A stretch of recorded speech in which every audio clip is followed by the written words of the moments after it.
will say, Meta Madi Buaka, and say, and there, cutting money when the men who will feel more. No, Mamma, tell me, it will be better heavy now. What's all of us heavy? What do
Genesis.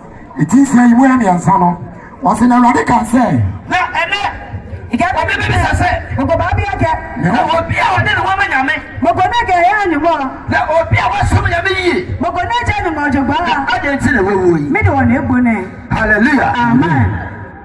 May the papa dance, yes, sir. May a papa dance, or you will be out in Homer Christo. A Timber Bonaga, Christo. And to another year, the Maida. And what can I get?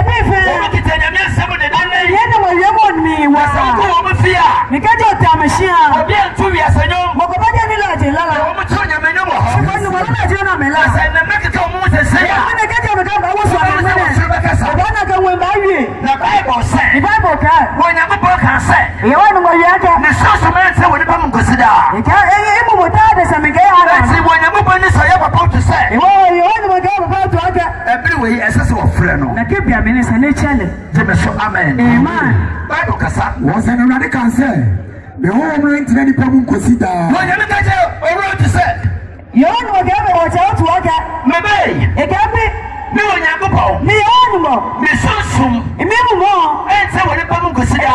There's a Mekayana. Let's see, as so many say. What's I my papa, why you know? Papa, no children. As I'm a proof of you. I'm a papa, no children. Yes, Benny, yes, Benny, yes, Benny. And then if I was a mama pie. Yes, Benny. I was a mama. Yes, Benny. Yes, Benny. Yes, Benny. Well, you're about to the system of the mom was there. It's what really I hope I didn't say. Again, no, no. Well, you're the system of the home. I know you want to go. Yes, Benny, yes, Benny, yes, Benny. I didn't find a was a mama. Yes, Benny. I was a mama. Yes, Benny. Yes, Benny. Yes, Benny. When you're in the same way, the power and tower, yes, you know what? I have a way he's yet. Yes, when you're going to say, no one can happen. Or to blow away, you know. No, Papa, when I met was so many, you know. You know, my mother, don't you, Pa? Or 3 years, I didn't know about yes, you know. No, I'm in trouble. Listen, that's how I'm going to sit down.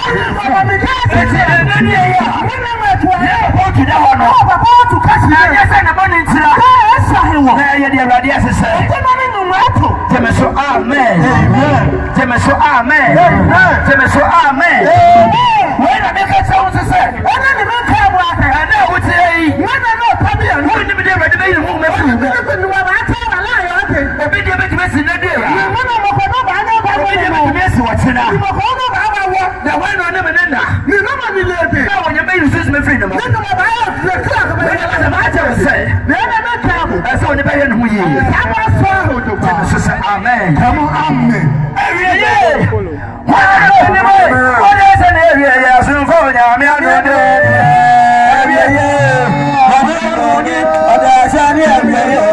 Every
sanse eye ya basie yi Jalane ni wa basisine.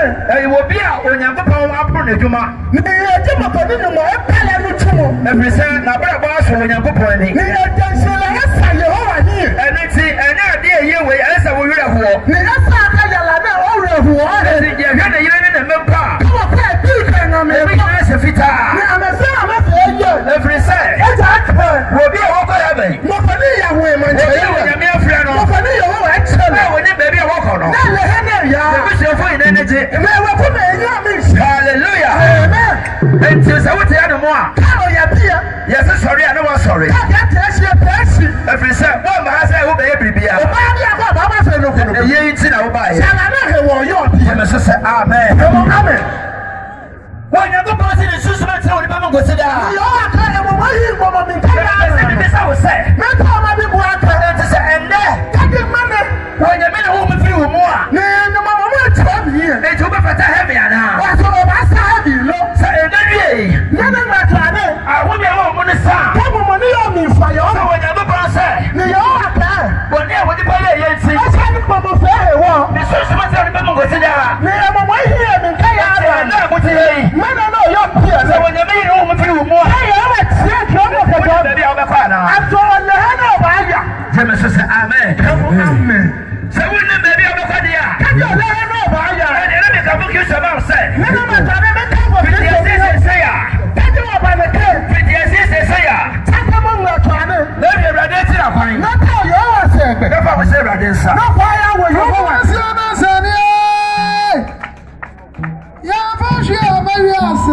Yay!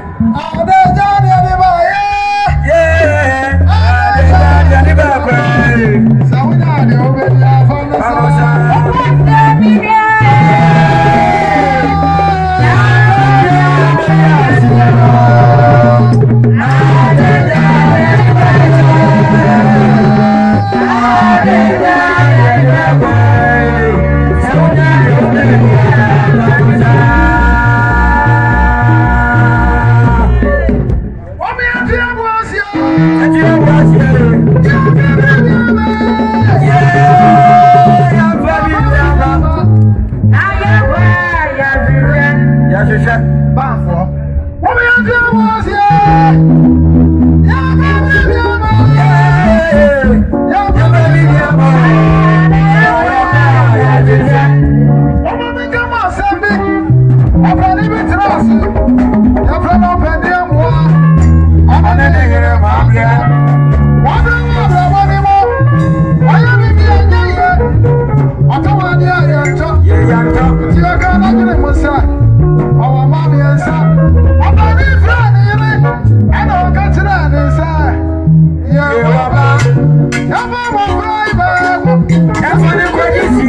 Enti me pese me de masem ni si. No wa me pon kan wie mu apana. Hallelujah. Amen. See me. What me pray? What you want to say ma ho? Ni obeka ho he. When the baby what that is all. Na so ma na ya si pon E na. wo ba mo nyame asem wo. No ya pa na to ha. Hallelujah. Amen. Enti you say nyame asem Genesis chapter 15 verse 2. No wa ba ni ma ya mo to ya Genesis. Mose mo bana di kan no Genesis etidunu mi mo edunu no wase na wo de obekọ waja no che asumdue mu na when you go back to your bed to say ni mo ta wa ya simo mo na tu wo ni ho to me so na ko ya fo no ayo ni wo ma na ko bi na wo ma ni betinti ni amanyese otu patu me ra me fro na trapo na wo ko waja no ntan yo ayo na asumdue mo try me so amen amen e wa mo se pa me nyame asam no ko do ha no ba mo eti ya babo tuna wada ho no ni wo papa tuna kasine asumdue frɛ no nyame afrɛ no ni twada le tamo Kristo echere aka me no mienu se aja ni nkabo wa eti yesu ye frɛ no wo bɛfrɛ yɛn sɛn ni wo wa tamo pa acha wa te frɛ no mu no na yɛ wɔ hen ni wa tamo mienda wa yo obi a wo yɛ asɔreba ni mabadi oda asafo nyo eti wo wo be wa ma Kristo ana obi obo wa Kristo lo no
ati. Wo ba ma no wo so me me ye no. Ni no na tanu mo to ba. Wo nya bo ka che ne se. Ni yo akela ke. Wo ba se ko wo je ne mo tanya subidie mu. Ni oba ko se ka yo chama mo ya ko. Ya ba ko tina wo da ho no. Na na wo ta tu na ka si me. E sense wo so me me ye nti. Aka na ba cha Kristo o to ba. Ano wo ba na wrade de bo no no. Na se wo ni yo awole. Ene ba se na be mo ama no. Na na si wo e pam. Je me so se amen. Amen. Na me no me ro ye te ei. Ni me ka ba no no yo pia na. Ewie na be wie ye nsan. Wa ma gbe ta o ba gbe na te. Bible kasa. Wase. Hey. Na wo de obekọ ja no mo nkyai asumdwe. Wo de obekọ ja no mo nkyai asumdwe. Wa ya chama mo ya $2. Ye na nti. Na wase hu nkokora bele mu pemu wase. Na ye be si o nkokora bo bere pemu. Ni abafu bo ya opala bia mi takam. Wa je to say amen. Okay, amen. When you be kete ye papa o to say. Ni no waka o papa o to aka. Esansa wo sume rade no kure mu nti. No tell you ya no kana mi wo. Esansa wo do awodi na sume nyame nti. No ko no do wa na fa tro no no to he wo. Wo nkokora bo be pemu no. Opala bia mi. Ene na me rade mafra wo. Ni mi yo wa ma chap. Enti papa no we wu 50 years. Ni ego 50. Enye 60 years. Ni ego 60. Enye 70 years. Ni ego 70. Enye 80 years. Ni je o sama nyame wa tie. Yehowa. Nkokora bo be papa mo no. Ni bala bia mi papa. Ebe eso wo nyagopon ne no. Ni sa Yehowa. Ene wo nyame afa ye papa oti. Ni Yehowa te wo te o te. Ete ne me no ba konye wo so kasa kire se. Ni ni gba na no mi ka Wo ne bia wo bo wi ase ano. Sila na ya ya Ko wo yesu ne me kire wo se. mi ka mo ya Yehowa ka. So ba wo bra. Ka ni ma ba ya se mo to yo bo. Me ya brentie. Ka gwa ga nti o plan Na wo se me ya baba wa. Ka gwa ga nti o plan yo. Afi na me bresi so. Ka gwa nti no. Ete je me pere me ye. Na ni so ni ma fe. Wo bo bresi sa no a. Ka je ba de ba na. Ete nya je ba ta sa si so ate. Ni o yi si pa ni no o Ete che. baba oti de. Wo ba ba o tu. Abraba bobo ye yina. Sila na ba. Onanti wo Kristo di no. Ni ya Kristo. Wa fa no wa me wi ase. E ka e bo talent. Se ni fiti ase no. E che sisi je. Onanti wo wi ase mpa. Ka je ni ya ti. Abra wo ne Yesu no. Ba ni na Wa Kristo. wi ase bi yim. E pa talent mi. Kasi se ready me da was you. Jemeso amen. Amen. Bible kasa kama sabako. Wase. Na awontoto so ana mu na obesan aba. Ko Efise. Amorefo amumuye enya enwie. hwe bone e wo wi ase no ni penya bone ye. Ni bomo pa ko esa fe mo. Ye ti ye se wa hwe ofon yi a.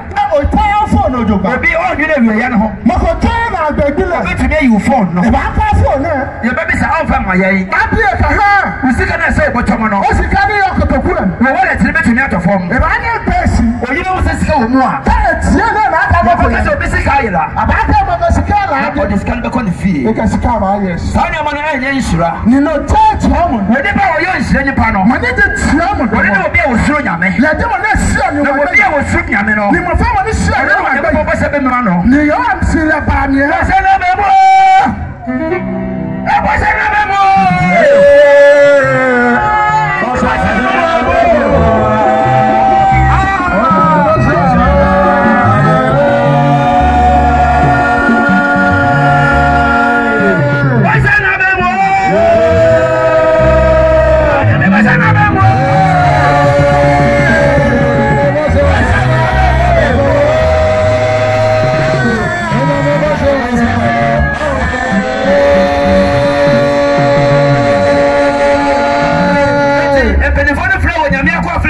Ni atani mo bomo Philip. Asama me de bro yina ne se. Ni sanadin ka ba ha mo feti. Onyankopon se. Ni o wa kra. Na ho ho ma nse woni pa mun kosida. Ni ebo mo he bomo min ka ya na no. Ebra wo tie no fefefe yi. Ka bi no tasi no he fefo. Sana na ye papa otu otie. Sana ka ni wa papa otu yo. Wa bo life yi pa. Ebo bla otuba. We ri atie yi pa. Tie ka cha otuba. Na enfie nyame de ba ne duro ye no. Ni pa ni yo wa ka hele se. Nyame yi ne sunsun na firi ne mo. Ni atie mo mo ka kire. Sana woni pa bi a wo tie no wo tie. Na bomo no yo bi o yo. Ade de me de bo ho pa ka te nyame ne se. Ni no ni da me sanya ka yo. Ade ma me hu ma wiye ye. Hani ma na agbe. Me wo me na ni sunsun se ne ye tie. Ni ma na pe ni echi. Ade na pa ye se wo bo.